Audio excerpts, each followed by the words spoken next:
আমি কোন রাজনৈতিক দলের সাথে যুক্ত নই। আমি বেগম সুফিয়া কামালের সাথে একজনেরও বেশি কাজ করেছি। কবি শামসুর রহমানের মতো কবিকে এবং বেগম সুফিয়া কামালের মতন একটা ব্যক্তিত্বের সাথে আমার অনেক সময় কেটেছে বিদেশে, এবং সেটা আমার জন্য একটা বিরাট সৌভাগ্যের ব্যাপারই ছিল।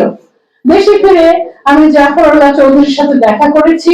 আমার মনের ইচ্ছাগুলো তাকে খুলে ফেলে বলেছি যে আমাদের দেশে কি কি পরিবর্তন করা একান্ত জরুরি, কারণ জনসংখ্যা তো বাড়ছে।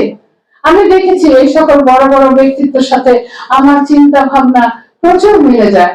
রাজনীতিতে আমি যারা কিনা রাজনীতিতে যুক্ত ছিলেন না, জাফরুল্লাহ চৌধুরী আমার আদর্শ। আমি তার আদর্শের উপর পা ফেলে ফেলে আগামী দিনে চলতে চাই। আপনাদের দোয়া থাকলে আমি ইনশাআল্লাহ আগামীতে আমি তাদের আদর্শকে নিয়ে চলতে চাই। বিদেশ থেকে এসে যেন আমরা একটা সুন্দর নিরাপদ সড়ক নয়, পুরো দেশটাকে যেন নিরাপদ এনভায়রনমেন্টে আসতে পারি, সেই চেষ্টা আমাদের করতে হবে।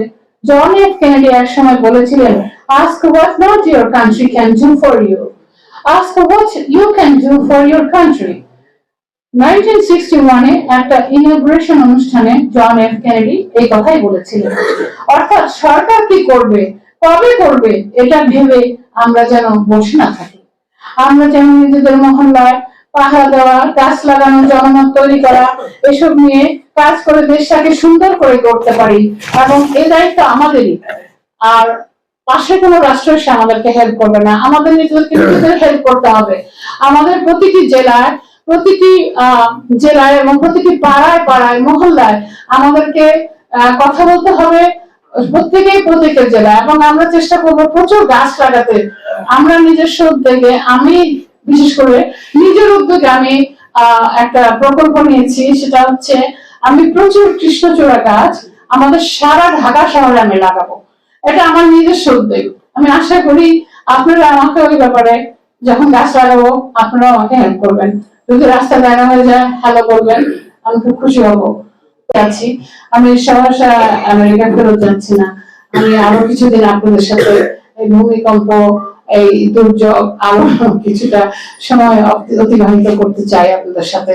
আমি দেখতে চাই যে মানুষ এখানে কিভাবে থাকে, তারপরে মানুষ কত কষ্ট করে। আমি সত্যি অনেক দিন বিদেশ থেকে এসে আমার দেশটাকে আমি মানে খুব আপন মনে হচ্ছে। সত্যি কথা, এই ধুলা বালি কাদা, তার মধ্যে কেন যেন দেশটার প্রতি একটা এমন একটা আকর্ষণ আমি মানে ফিল করি, যার জন্য সুদূর আমেরিকার বলতে পারেন বিদেশি লাইফ, বিলাসী লাইফ যাই বলেন, এগুলো ছেড়ে আপনাদের মাঝে আমি এসেছি। আশা করি আপনারা আমাকে সেভাবে বোনের মতন ভাবে গ্রহণ করবেন। আমাদের ভাইদের বাবাদের সাহায্য ছাড়া আমরা কিছু করতে পারবো না। তো আমি যে কথাগুলো বললাম এগুলো কিন্তু অত্যন্ত জরুরি, যে আমাদের এই আইনগুলো অবশ্যই চেঞ্জ করতে হবে। তা না হলে আসলে আমাদের সমাজের দুঃখ দুর্দশা, এই ফাঁসি দিয়ে গলায় ঝুলে পড়া, এই বস্তায় কেটে কুটে নদীর পানিতে ভাসিয়ে দেওয়া should hire over 200 years because the majority population was Hindu, and the only British high officials was participated, and they made a new law and rules.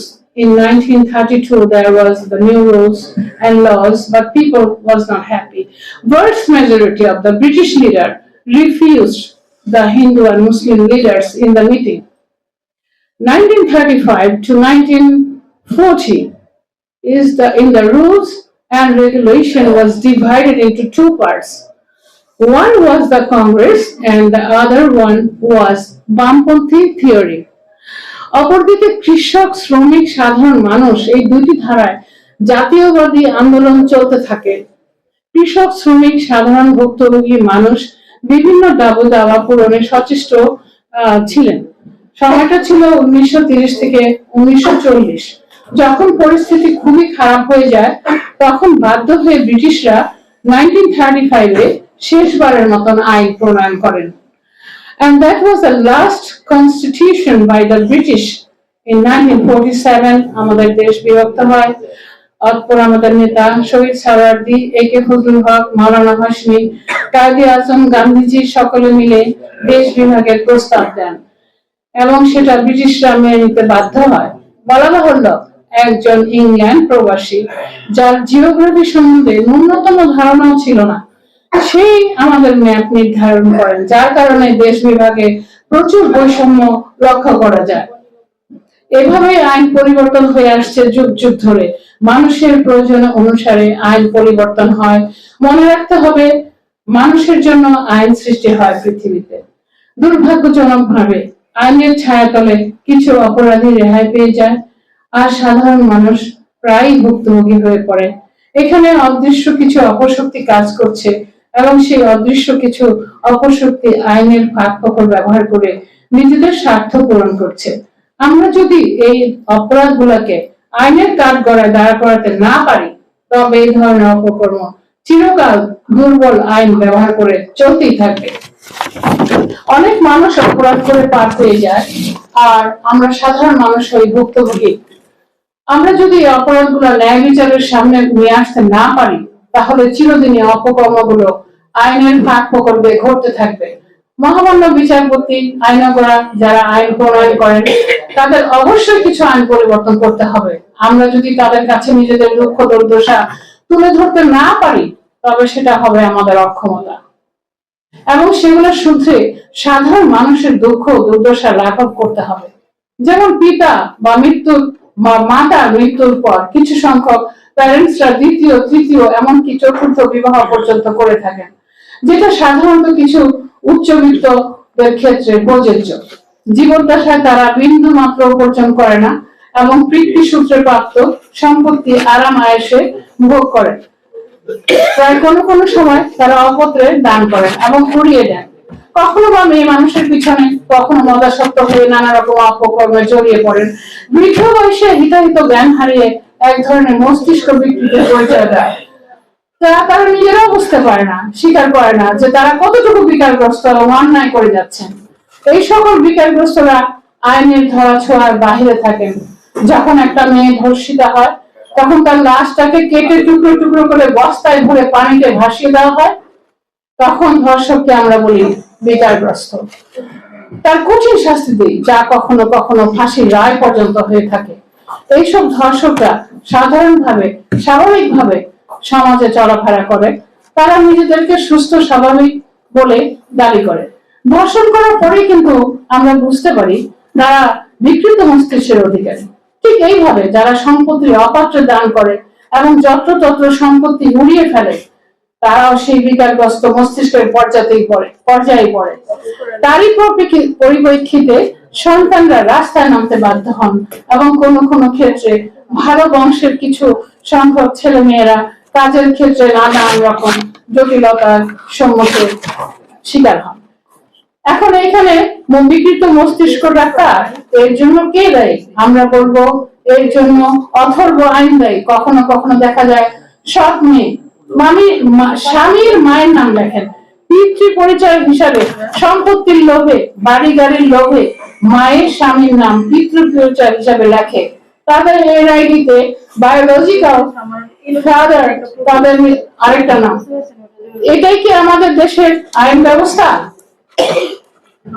সেই ক্ষেত্রে বাবার নাম পাল্টে ফেলতে সময় লাগে না। আবার দীর্ঘকাল যেই ভাই বোনরা প্রবাসে থাকে, তাদের সই জাল করে তাদের সকল সম্পত্তি ওই বাবা বিক্রি করে ফেলে।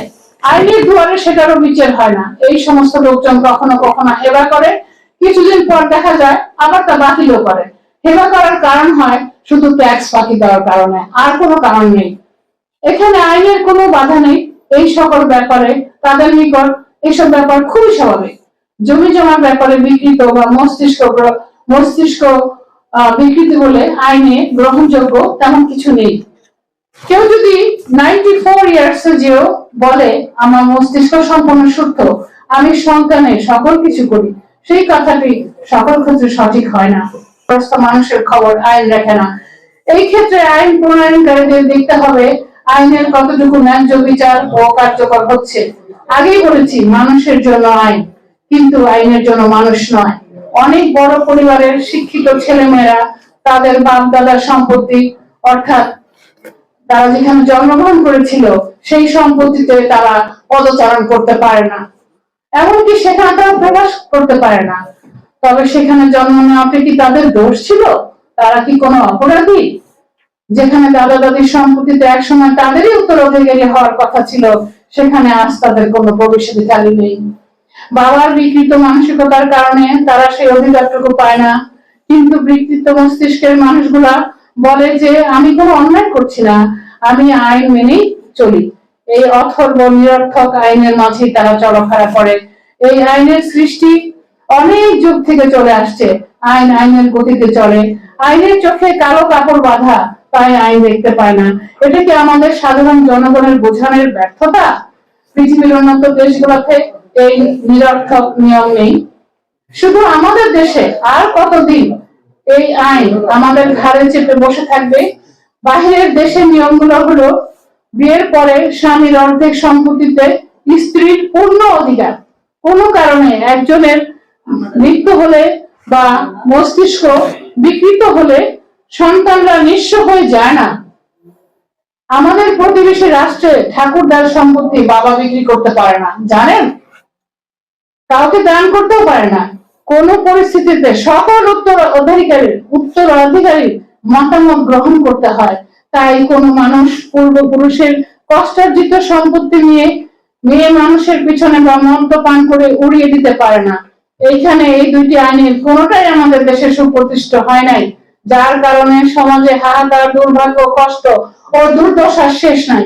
বিশাল সম্পত্তির ভান্ডার নিমিষেই উধাও হয়ে যাচ্ছে। উত্তরাধিকারীরা হয় নিঃস্ব, বিবাহের পর স্ত্রী মাত্র এক আনা সম্পত্তির মালিক হয়, আর স্ত্রী মারা গেলে তো সেই এক আনা সম্পত্তিও সে পায় না। মৃত্যুর পরে তার বাবার কিছুই থাকে না। তাই বিবাহের পর অন্যান্য উন্নত দেশগুলোর মতো স্ত্রীরাও যেন অর্ধেক সম্পত্তির অধিকারী হন, অত্যন্ত জরুরি। এটা উন্নত দেশগুলোতে হয়ে আসছে। এখানে দুইটা পয়েন্ট বিশেষভাবে আমাদের নোট করতে হবে। একটা হচ্ছে নারীর যে মর্যাদা, যেটাকে অর্ধেক তার প্রাপ্য ছিল বিয়ের পরে, তা না হলে সেই মেয়েটা সংসারে যে কি করবে, কতটুকু দাম পাবে, যার জন্য দেখেন অহরহ কত ঘটনা ঘটছে। যৌতুকের জন্য একটা মেয়েকে নির্যাতন করা হচ্ছে, এবং কিরকম নৃশংস ঘটনা বাংলাদেশে ঘটে। আমরা বিদেশ থেকে আমরা সেই সব ঘটনা পড়ি আর অবাক হয়ে যাই যে ওখানে কি কোনো আইন নাই, এরকম কেন হচ্ছে? হ্যাঁ, এখন আমি বলেছি যে কিছু কিছু শাস্তি হচ্ছে, ফাঁসির রায় হচ্ছে, কিন্তু এই আইনটা কি আমরা চিরতরে বন্ধ করতে পারি না? বলেন। অবশ্যই পারি। আচ্ছা, তারপরে জমি জমার ব্যাপারে বিকৃত মস্তিষ্ক বলে আইনে গ্রহণযোগ্য তেমন কিছু নেই। আইন কিন্তু জানে না তার মাথার অবস্থা কি, তাই না? যদি কেউ 94 বছর বয়সে যে বলে আমি মস্তিষ্ক আমার সম্পূর্ণ সুস্থ, আমি সজ্ঞানে সকল কথা কিছু করি, সেই কথাটা সকল ক্ষেত্রে প্রযোজ্য হয় না বা সঠিক হয় না। 94 বছর বয়সে এসে স্ত্রীর তৃতীয় বা চতুর্থকে সকল সম্পত্তি সাফ কবলা রেজিস্ট্রি করে দেয় এবং সেটা আইন ছেলের খবর রাখে না। আগেই বলেছি মানুষের জন্য আইন, কিন্তু আইনের জন্য মানুষ নয়। আচ্ছা, ওই স্ত্রীর অধিকারটা থাকা একান্ত জরুরি, এটাই উন্নত দেশগুলোতে হয়ে আসছে। এর জন্য স্ত্রীরা সঠিক সম্মান নিয়ে সংসার করতে পারে। সংসারে তাকে অবহেলার পাত্রী হিসাবে তথ্য চাচ্ছ কেউ করতে পারে না। 70 বছর বয়সে স্বামী মারা গেলে স্ত্রী মাত্র এক আনা সমান পায়, তাও এই সমাজে পায় না। ছেলে মেয়েরা দায়িত্ব নিতে চায় না, তার স্থান হয় বৃদ্ধাশ্রমে, তাই না? কোন আইন? এই আইন তো ন্যায় বিচার করছে না। এটা অথর্ব একটা আইন। সমাজে অনেক পরিবর্তন হয়েছে, মানুষের পরিবর্তন হয়েছে, কিন্তু এই আইনের কোন পরিবর্তন হয়নি। যুগ যুগ ধরে এই আইন চলেই আসছে। বর্তমানে জনসংখ্যা বৃদ্ধির কারণে জমির পরিমাণ ছোট হয়ে আসছে। নারী সন্তান জন্ম দেয়, সেই সন্তানই আগামী জাতির ভাগ্য গড়ে, তাই না? নারীর নিরাপত্তা অবশ্যই সমাজকে দিতে হবে। যদিও বর্তমানে কিছু কিছু আইন, যেমন নামজারি করা দরকার নেই, ওয়ারিসদের সম্পত্তি যেন ঠিক মতো বন্টন হয়, এগুলো অনেক আইন সুপ্রতিষ্ঠিত হচ্ছে। কিন্তু এসব ডালপালা আইন করলেও যে শেকড়ে শয়তানের নিত্যদিনের বসবাস, সেই শেকড়টাকে সমূলে উৎপাদন করতে হবে। একজন বিকারগ্রস্ত মানুষ আইন নিয়ে খেলা করে, তাকে প্রতিরোধ করবে কোন আইন, কোন ধারায়? আমরা সাধারণ জনগণ সেই ধারাটি জানতে চাই।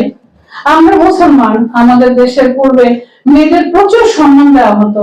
আমাদের নানি দাদিদের বিয়ের সময় বিশাল বিশাল জমি গহনা উপযুক্ত সম্মান দেওয়া হতো, কিন্তু যুগ পাল্টাচ্ছে, অভাবে দরিদ্রতায় মানসিকতায় সেই আদর্শ মানবিকতা মানুষের মাঝে এখন আর নেই।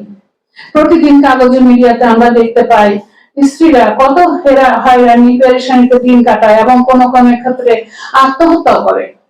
যুগের সাথে এই আইনের পরিবর্তন করা একান্ত জরুরি। আমি অনুরোধ করব, জনগণের দৃষ্টি আকর্ষণ করব, মহামান্য আইনজীবী আদালত যেন এই ভাঙচুর অথর্ব আইনের ঊর্ধ্বে দিয়ে মানুষের জীবন বিবেচনা করেন। কারণ আইনে থাকে কাগজের পাতায়, বইয়ের পৃষ্ঠায়, আর রক্ত মাংসে গড়া মানুষ সেই জীবন সেই বইয়ের ভিতরে বসবাস করতে পারে না। মানুষের আলো চাই, বাতাস চাই, চাই অক্সিজেন, নিরাপত্তা, দুঃখের পরে আমরা সুখ চাই। তাই এই আইন দিয়ে আর জীবন চলছে না। জীবনকে সুন্দর করতে আইনের প্রয়োজন, তা না হলে প্রবাস থেকে কেউ আর দেশে ফিরে আসবে না। প্রবাস থেকে এসে দেখা যায় ভাই বোনের সম্পত্তি সব জাল হয়ে বিক্রি করে গেছে। বন্টন নামায় মায়ের সম্পত্তি বোনেরাই কম পায়, আর দেখা যায় যে পিতা দুই বোনের সমান পিতা পায়। আচ্ছা, এটা কোন ধরনের আইন? একটা পিতা যে অত্যন্ত রিচ বড় লোক, সে তার সন্তানদেরকে বঞ্চিত করে তৃতীয় চতুর্থ বিয়ে করে সমস্ত সম্পত্তি উড়িয়ে দেয়, সেখানে আবার সে মায়ের সম্পত্তিও মেয়েদের 2/1 পায়। এটা কোন বিচার? এগুলো নিয়ে কি আমরা কখনোই কথা বলবো না? আমরা শুধু কি রাজনীতি করে যাব? রাজনীতি করলে কি আমাদের দেশ উন্নত হয়ে যাবে? দেখেন, আমি আরেকটু কথা বলছি, এরা কিন্তু ধরা ছোঁয়ার বাইরে এইসব অপরাধী, কিন্তু আমরা এদের ধরবো, মৃত্যুর আগে তাদের শাস্তি পেয়ে যেতে হবে। কিন্তু আমি আজকে যা বলছি তা কিন্তু সব বাবা মার ক্ষেত্রে নয়। আমি দেখেছি বাবা মায়ের সন্তানরা কতটা ত্যাগ স্বীকার করে, কত কষ্ট করে জীবনে মানুষ করে বাচ্চাদেরকে। সামর্থ্য অনুযায়ী তারা ছেলে মেয়েদের জন্য তাদের জীবনকে সুন্দর করার প্রয়াসে সবকিছুই করেন। আমি নিজেকে এমন একটা অবস্থানে নিয়ে যেতে পেরেছি যে আমার আমার আমার মানে আমার জনগণের পাশে যে আমার বাকি জীবনটা ইনশাআল্লাহ আল্লাহকে আমার কেটেই যাবে, তাই না? আমার তো সেরকম কোনো দরকার ছিল না, কিন্তু আমি এই কথাগুলো বলতে চাই। আমি অত্যন্ত দুঃখের সাথে আরেকটু শেয়ার করতে চাই, পৃথিবীর প্রায় অর্ধেকেরও বেশি দেশ আমি ভ্রমণ করেছি।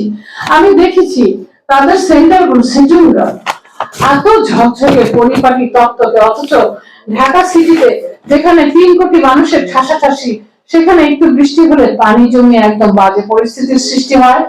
চলাফেরা হাট বাজার করতে যে মানুষ যেন পৃথিবীতে পাপের শাস্তি পেয়ে যায়।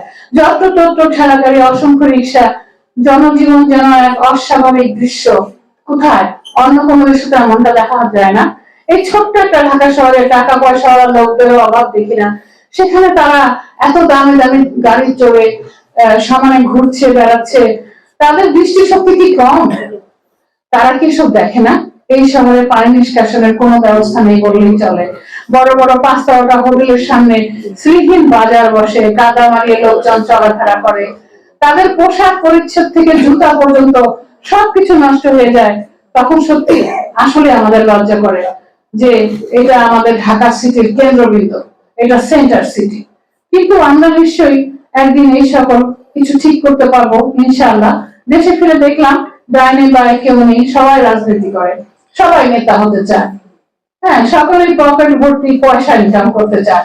কিন্তু হায় আমার জনগণ, আমি মনে করি জনগণের চেয়ে শক্তিশালী ক্ষমতা কারণ নেই। এই জনগণ রাজনীতির ধার ধারে না, তারা ক্ষমতার অপব্যবহার করতে জানে না, তারা ক্ষমতা চায়ও না, তারা পকেট ভরা পয়সাও চায় না। তারা চায় নিরাপত্তাময় একটা সুন্দর শহরে বসবাস করতে। সেই ক্ষুদিরামের গানের ভাষায় বলতে হয়, যেথায় আছে শুধু ভালোবাসাবাসী, সেথায় যেতে মন চায় না। কাজেই জনগণকে পাশে নিয়ে আমাদের যাত্রা হবে শুরু। আমি ব্যক্তিগতভাবে কোনো রাজনীতির সাথে যুক্ত নই। আমি জনগণের পাশে থেকে কাজ করে যাই, কাজ করতে চাই। পৃথিবীর কোনো শক্তি আমাদের থামিয়ে রাখতে পারবে না, এবং জনগণের ক্ষমতার সামনে কোনো কিছু এক্সিস্ট করে না। জনগণের যে কি ক্ষমতা, জুলাইয়ের আন্দোলনে আরো একবার তা প্রমাণ হয়ে গিয়েছে। আমাদের দেশ এখন ঘোরতর দুর্যোগের মধ্যে দিয়ে যাচ্ছে। দম বন্ধ করা পরিস্থিতি এখন বিরাজমান। বর্তমানে আমাদের প্রধান উপদেষ্টা দেশের কাঠামোটাকে মজবুত করতে চাচ্ছেন। এই সময় তাকে প্রতিটি সেক্টর থেকে প্রচুর সাহায্য করা দরকার ছিল, কিন্তু হয়েছে তার উল্টো। কারণ এই কয়েক মাসের মধ্যে দাবি দেওয়া, মিছিল, আন্দোলন প্রায় 200-টির ঊর্ধ্বে ছাড়িয়ে গিয়েছে। এত দাবি দেওয়া, মিছিল তৈরির মাধ্যমে তার কাজে ব্যাঘাত ঘটানো কি কোনো দরকার ছিল? ছিল না। আজ আমরা এখানে একটি আলোচনার মধ্যে বসেছি, যেখানে আন্দোলন বা মিছিল কোনোটাই হবে না। আমরা সাধারণ মানুষকে সচেতন করার জন্য, আইন বিজ্ঞদের, শিক্ষকদের, সরকারি কর্মচারীদের চোখ খুলে তাকাবার জন্য, বিবেক বিবেচনা দিয়ে পরিচালনা করার জন্য, রাষ্ট্রীয় কাঠামোকে গড়ার কাজে এগিয়ে আসার জন্য এটাই আমাদের একটা ক্ষুদ্র প্রচেষ্টা, এটাই আমাদের একমাত্র অনুরোধ। তাই আইনজীবীরা যেন আইনের ঊর্ধ্বে যে মানুষের জীবন বিবেচনা করেন। আইন থাকে কাগজের বইয়ে, তাই না? কিন্তু মানুষ তো কাগজের বাইরে থাকে। ঢাকা সিটির কথা আর একটু বলতে চাই। আজকে সুন্দর সন্ধ্যাটি হবে আপনাদের সাথে আমার মনের কথা বলার। দেশটার জন্য যদি আমরা বুক ভরে কাঁদতে পারতাম। ঢাকা শহরে 3 কোটি মানুষের বসবাস, গাড়ির তো কোনো শেষ নেই। 1 চাকা, 2 চাকা, 3 চাকা, 4 চাকা, 8 চাকা, কোনটি নেই বলেন? কিন্তু রাস্তা নেই, রাস্তায় জায়গা নেই। একটা কাজে গেলে সারাদিন পার হয়ে যায়। কখনো কখনো মানুষ পৃষ্ঠ হয়ে মারা যায়। এত মানুষ, এত ভয় ভয়ের চাপ, ঢাকা শহর যেন আর নিতে পারছে না। প্রতি সেকেন্ডে সেকেন্ডে দুর্ঘটনা ঘটছে, এমনই ঘটতে শুরু করেছে। প্রাইভেট কার, বাস অ্যাক্সিডেন্টে রক্তের বন্যা বয়ে যাচ্ছে। আজকে আমি যা বলবো তা হয়তো একদিন হবে। আমি বেঁচে থাকতে হবে কিনা আমি জানি না, কিন্তু একদিন এটাই হতে হবে। ঢাকা ক্যাপিটাল সিটিটাকে আমরা কেন আর একটু ছড়িয়ে দিতে পারছি না? নারায়ণগঞ্জ, সাভার, গাজীপুর, আশেপাশে কল্যাণপুর, এইসব জায়গায় আমরা যদি আমাদের এই বড় বড় কোম্পানিগুলা, সরকারি অফিসগুলা স্থানান্তরিত করতে পারি, আমাদের মিনিস্ট্রি গুলোকে যদি কেরানীগঞ্জ, সাভার, ধামরাই, গাজীপুর নিয়ে যেতে পারি, তাতে আমাদের সমস্যা কোথায়? 5-10 বছর পরে মানুষের পা মারিয়ে হাঁটবে মানুষ, মানুষের উপর গাড়ি যাবে, এটাই কি আমরা দেখবো বসে বসে? আর গাড়িতে অ্যাক্সিডেন্টের প্রচুর পরিমাণ বৃদ্ধি পাবে। তাই এখন থেকেই রাষ্ট্রীয় কাঠামোতে এই পরিকল্পনা একান্ত জরুরি। প্রচুর মানুষের কারণে অলরেডি অনেক রকম রোগ ছড়াচ্ছে। রেবিস নামে এক রোগ দ্রুত ছড়াচ্ছে, বিভিন্ন ব্যাকটেরিয়া ছড়াবার প্রচুর আশঙ্কা রয়ে গেছে। তাই 5 বছরে জনসংখ্যা কমে যাবে না, বা বাড়তেই থাকবে, তাই না? হাসপাতালে যে দেখেন, আমি কয়েকটা হাসপাতালে গিয়েছি, আমি দেখেছি সেখানে কিরকম মানুষের চর্মরোগের কারণে আক্রান্ত হয়ে ছোট ছোট শিশুরা, মায়েরা বেড নাই, তারা ফ্লোরে বিছানায় পড়ে আছে। বিভিন্ন হাসপাতালে আমি গিয়ে দেখেছি এবং আমি তাদের সাথে কথা বলেছি। এই রোগগুলা মানুষের এত জনসাধারণের চাপ ঢাকা শহরে যে এই চর্মরোগ গুলা প্রচুর পরিমাণে ছড়াচ্ছে। 5 বছর পরে এটা যে কি ভয়ঙ্কর রূপ ধারণ করবে, তাই সিরিয়াসলি আমাদের এখনই পদক্ষেপ নেওয়া দরকার।